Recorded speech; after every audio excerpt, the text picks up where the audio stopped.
Hello learners, welcome to Eko Learners Support for WAEC and NECO candidates. I am your physics instructor for this class, and this class I'll be taking you through area expansivity. Let's go.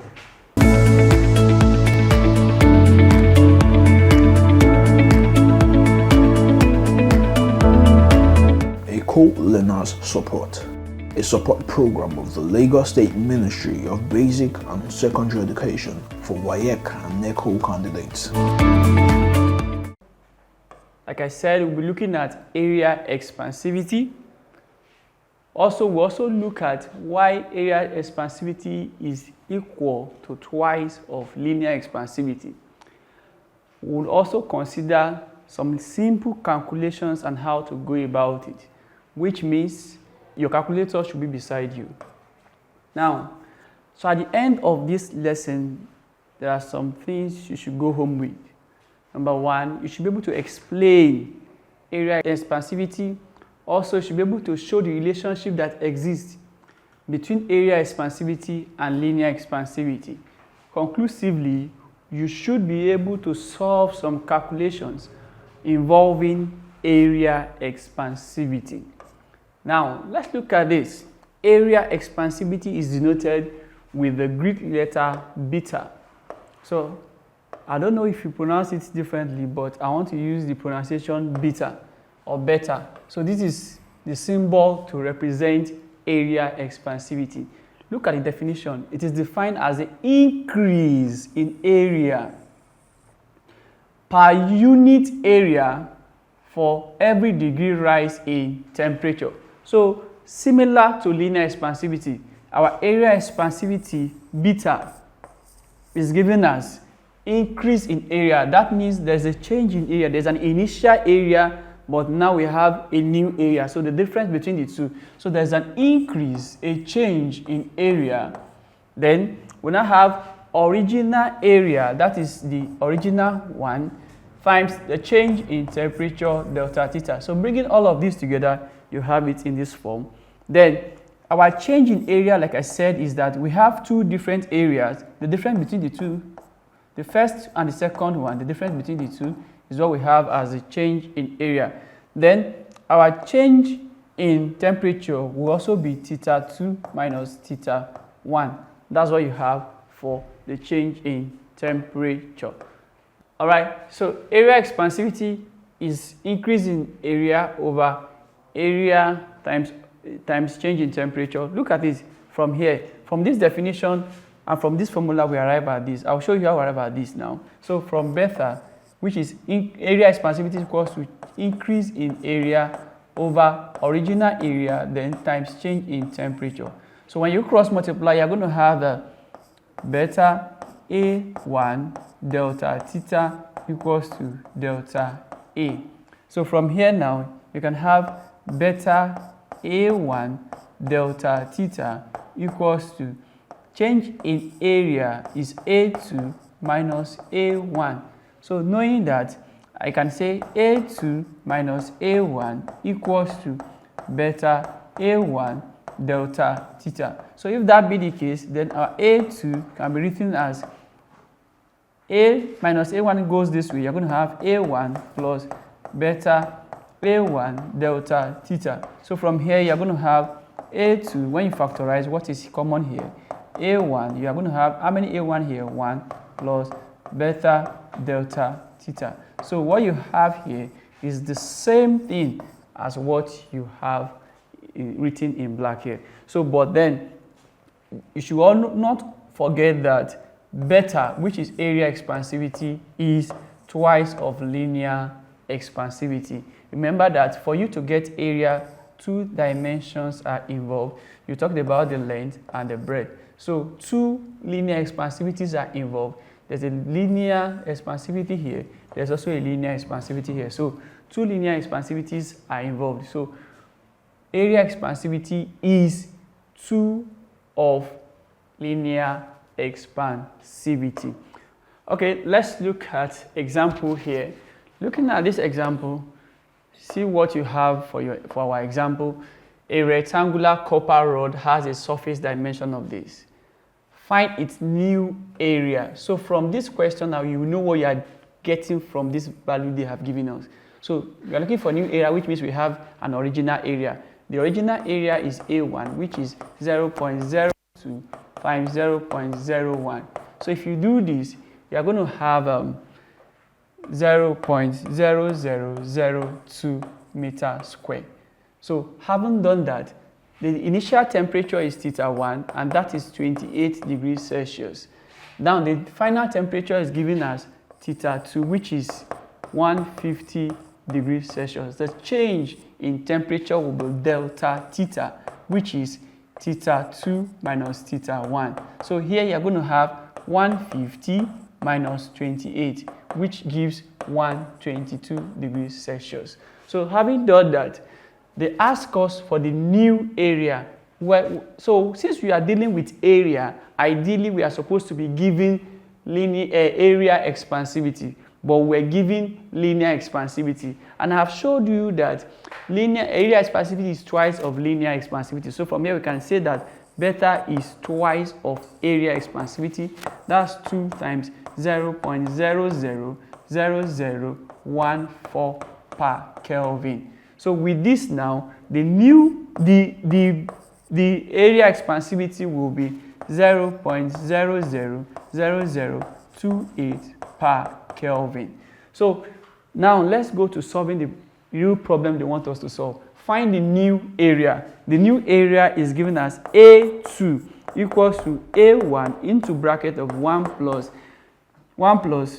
beta delta theta. So from here, so A2, the A2 will be equals to A1 is given as 0.0002 into bracket of 1 plus beta.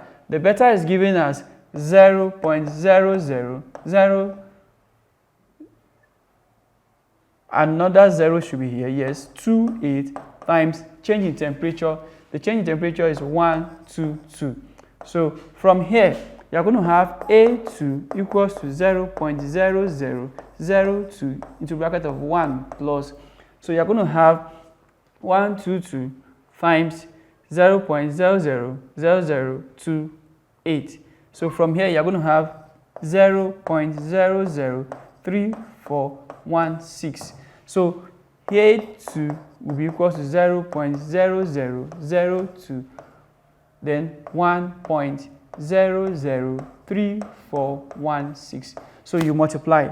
So from here now, when you multiply by 0.0002, so we are going to have it to be equal to 0.00020068. So having done this, this is our new area. The new area now is here, and the unit is meter square. So don't always forget, if it is a theory question, always indicate your unit. If you don't indicate your unit, you lose mark for that. Also, before you start solving any question, state the formula for solving it. So once you state the formula, there is also mark for it. When it is theory, if it is objective, you just pick your option and you are going. So look at it now. We have done the first part. We have gotten this value of 0.00020068 meters squared. That's the new area. Now they ask us the second part, the increase in area. So there's an original one, which is A1. There's a new one, which is A2. So what's the difference? What's the increase? So our difference is delta A, which is A2 minus A1. So you go this way, you now have 0.00020068 minus the old area, 0.0002. So you are going to have it as, so you subtract 0.0002 from what you have, then you are going to have 0.00000.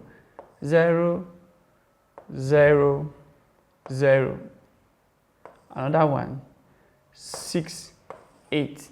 So this is what you have as the change that has taken place. So what it means now is that this value, this amount have been added to the original one we are having here before. So let's continue here. So this is the solution that I have explained to you. So the typed one is what you have here. So they are the same. Now look at it. From all I have explained to you, I want you to attempt this question and see whether you can remember or you have actually learned something from this class. So I'll give you 1 minute to ruminate over this.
Now, let's go through this together and see what you have done. Let's compare it with what you have here for correction where necessary. The linear expansivity of a solid is given as this. Look at this value that is given. So they're not asking what will be the area expansivity.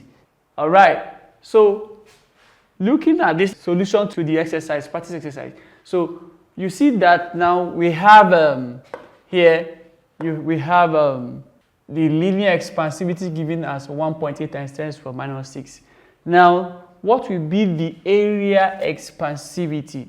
So, and I've told you before that area expansivity is twice of linear expansivity. So, whatever you have as area expansivity, which is given here, you multiply it by 2. So, which means that you are going to have 2 times this value given as that of area, a linear expansivity. So 2 times this value will give us this value. So when you look at it now, the correct option will be 3.6 times 10 to the power minus 6. So we can now say that out of option A to D, the correct option is option B, which is 3.6 times 10 to the power minus 6. So let's go to the second part of the exercise. Looking at this part now, the area of rectangular rod is given as this. At a particular temperature, what will be its new area when it is heated to this? So this one becomes our initial area. This is our initial temperature and this is our final temperature. The question is, what will be the new area? So here we are looking for A2.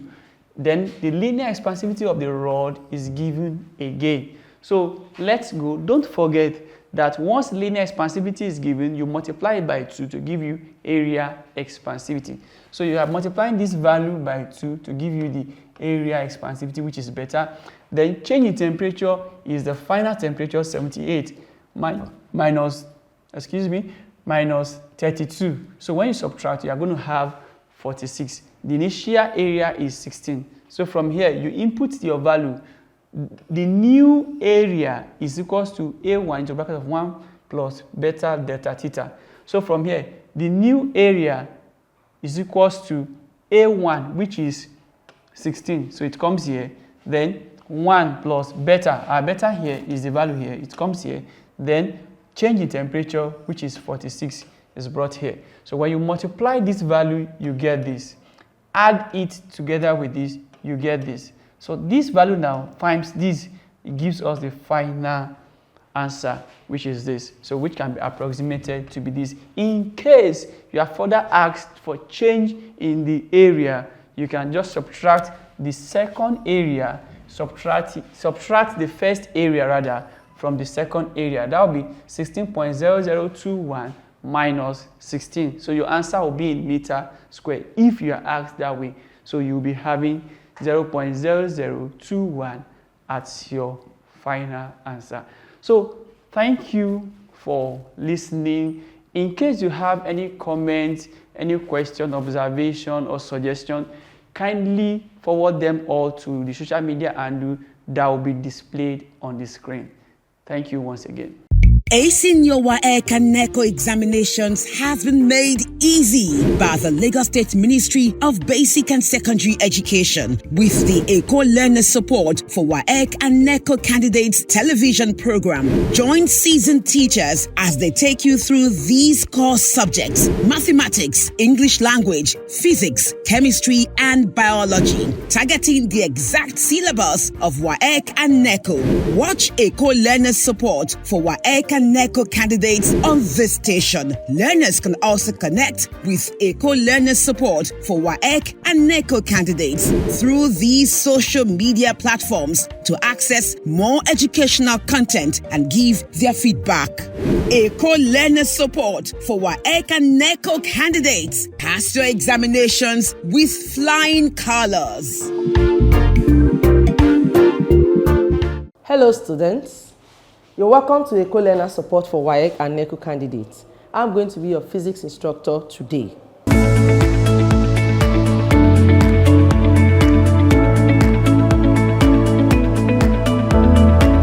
Eko Learners Support, a support program of the Lagos State Ministry of Basic and Secondary Education for WAEC and NECO candidates. For today's class, we'll be treating power. Let's check the learning objectives.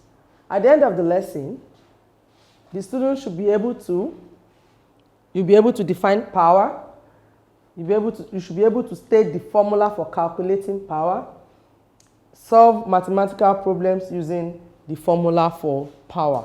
Definition of power. Power is the time rate at which work is done. Its SI unit, watts, which is same as joules per second.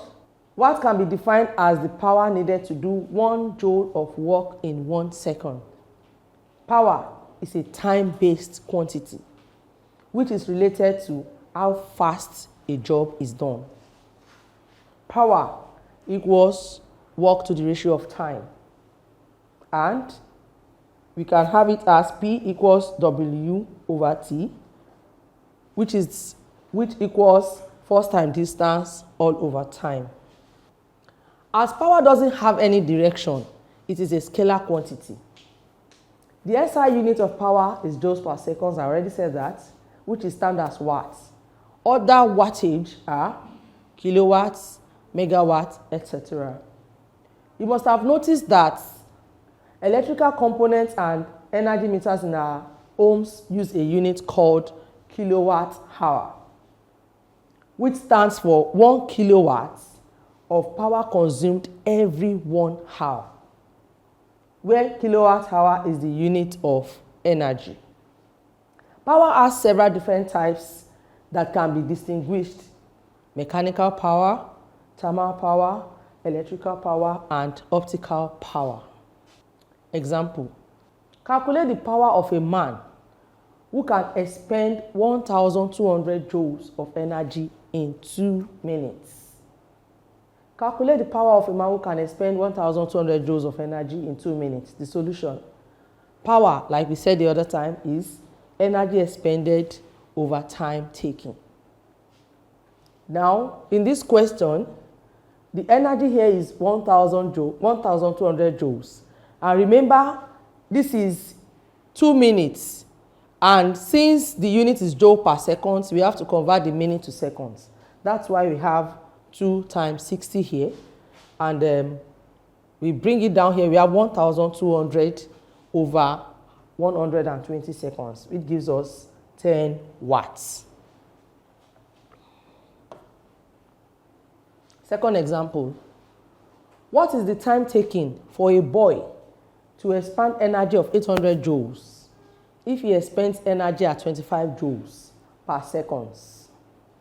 This is the solution. We have power to be energy over time. Then we make time the subject of formula.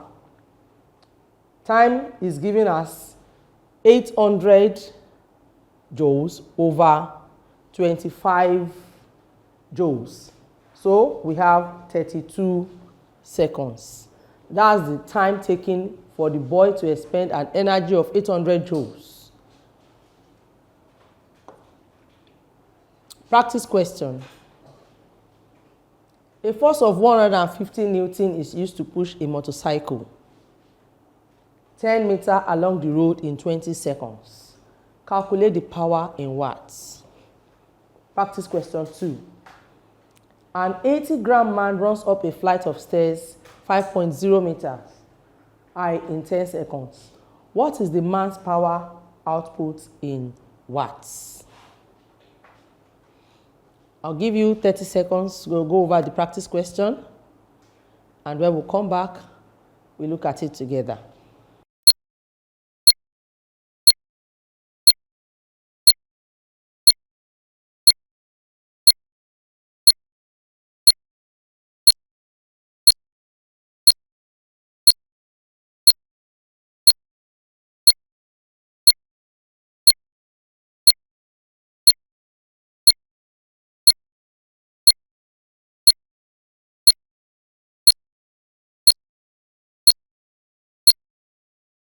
Okay, I'm back.